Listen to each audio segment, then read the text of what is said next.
నిన్న జరిగిన దాని గురించి అయ్యయ్యో అయ్యయ్యో అయ్యయ్యో, ఇలా అయిందే అలా అయిందే అని కూర్చొని ఏడుస్తూ ఉన్నవాడు ఏడుస్తూనే ఉంటాడు, ఇక ముందుకు వెళ్ళలేడు.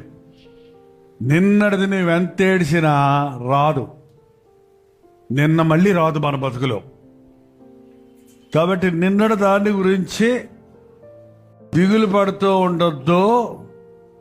జరిగిన దాన్ని మర్చిపోయి జరగబోయే దాన్ని గురించి ఆలోచించు. జరిగిన దాన్ని తప్పు జరిగితే మళ్ళీ తప్పు చేయకుండా చూసుకో.